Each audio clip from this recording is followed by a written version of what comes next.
युवा स्वाभिमानी पक्षाचे उमेदवार रवी राणा यांचा विजय झालाय। यावेळी ते म्हणाले की नवनीत राणा यांच्या पराभवाचं उत्तर जनतेने दिलंय। हा विजय महायुतीचा विजय, भाजप युवा स्वाभिमानी कार्यकर्त्याचा विजय, आरपीआयच्या कार्यकर्त्याचा विजय आणि भगवा वादळ आणि निळ्या वादळाला हा विजय मी समर्पित करत आहे की ज्या पद्धतीनं अमरावती जिल्ह्यामध्ये अचलपूर मतदारसंघाच्या आमदारांनी खेडीकडून नवनीत राणाचा पराभव केला, त्याचा हिशोब अमरावती जिल्ह्याच्या जनतेने घेतलेला आहे की विकासाला थांबवलं। एक अमरावती जिल्ह्याचं नेतृत्व नवनीत राणा त्यांना थांबवलं, म्हणून आज हा संपूर्ण विजय भगवा वादळ आणि निळ्या वादळाला मी समर्पित करताय की हा विजय अमरावती जिल्ह्याच्या जनतेचा विजय, अमरावती जिल्ह्याच्या लाडक्या बहिणींचा विजय, शेतकऱ्यांचा आहे, शेतमजुरांचा आहे, सर्वसामान्य जनतेचा आहे, व्यापाऱ्यांचा आहे। हा विजय संपूर्णपणे मी या ठिकाणी भगवा वादळ आणि निळ्या वादळाला समर्पित करत आहे आणि या विजयाला जनतेने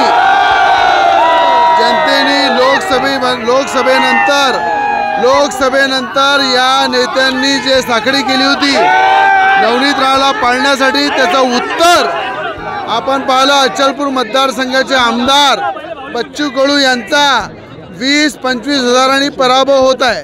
त्याचं कारणच हे आहे की अहंकार आणि तोडी आणि एकामेकाच्या सुपाऱ्या घेऊन पाळापाळीचं राजकारण हे जनतेला आवडलं नाही आहे, म्हणून त्या ठिकाणी अचलपूर मतदारसंघात सुद्धा हिशोब केलेला आहे। महायुती आघाडीवर असल्यामुळे राष्ट्रवादी काँग्रेस अजित पवार गटांच्या कार्यकर्त्यांमध्ये जल्लोष पाहायला मिळतोय।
महायुती आघाडीवर असल्यानं खासदार श्रीकांत शिंदे यांच्याकडून पेढे भरवून जल्लोष साजरा करण्यात आला।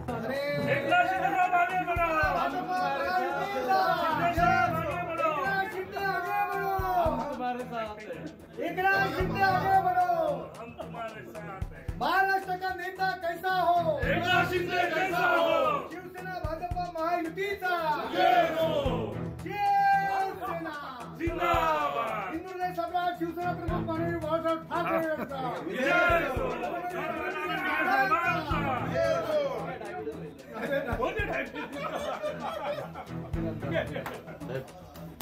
लाडकी बहीण योजनेचा।